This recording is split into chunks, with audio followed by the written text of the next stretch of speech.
Hey, you know when a guy escorts you home and that special moment has come?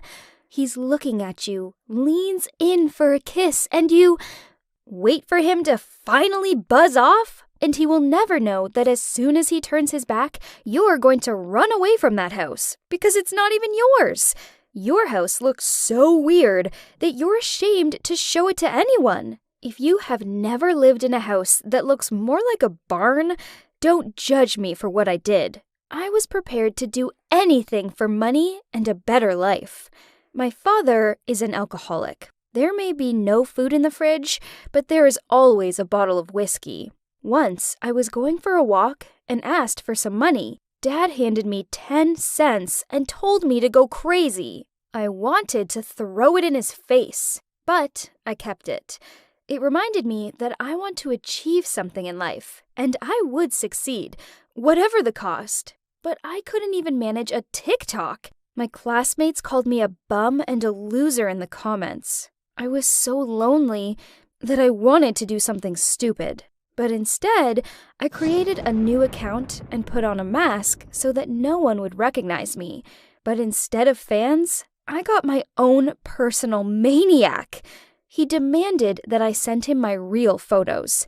He said that he could hear my voice in his dreams and imagined how I looked without a mask. And he offered to pay me well if I agreed to a meetup. Yeah, right, I thought. But he didn't let up for 4 months, so I agreed to talk via video call, but with a mask on. He looked to be about 19 years old. He said that it was the first time this had happened to him. He had fallen in love with my voice, even though he'd never met me through the internet. He turned out to be very cute, although Ted Bundy was cute too.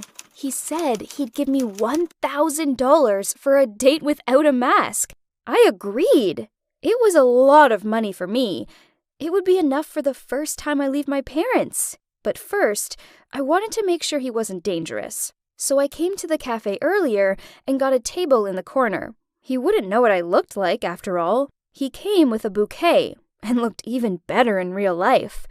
There was a couple sitting next to me, and they asked me to take a picture of them. I only said a few words to them, and when I sat down at my table, he was staring at me intently.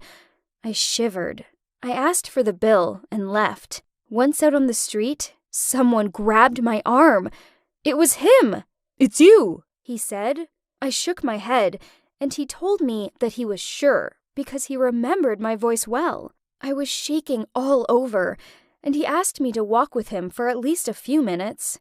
He turned out to be cool and completely normal, but I still felt uneasy. He had an expensive watch, an iPhone, nice clothes. We were miles apart financially, and he had no idea. The price tag from my dress was rubbing my back.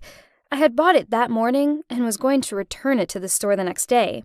At the entrance to an expensive restaurant, I said that I wasn't hungry, but he insisted on dinner.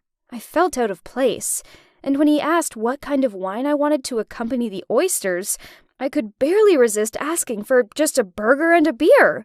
After dinner, he told me that his parents were rich and that all the girls he knew were different from me. They acted like bitches, and that's why he fell for my voice so much. It was a kind voice. He took my hand and said that he also liked my simplicity and sincerity, and he hated being lied to. He asked about my family, and I told him that my parents were lawyers, both of them, and they were very strict and didn't allow me to date anyone, so it was time for me to go home. I kissed him on the cheek and quickly left. I decided it was better for us not to meet again. I didn't want to lie about my lawyer parents again. Before going to bed, I received $1,000 from him as promised for the date without a mask. Then he asked if I go on dates for free. Butterflies fluttered in my stomach, but I wrote, "We can't date," and immediately erased it. We saw each other almost every day. He was the kindest, sweetest, and most incredibly romantic person. And, of course, I fell in love.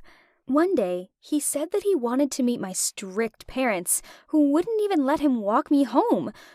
I told him that they had gone away on a business trip.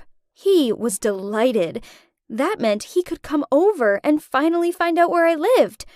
God!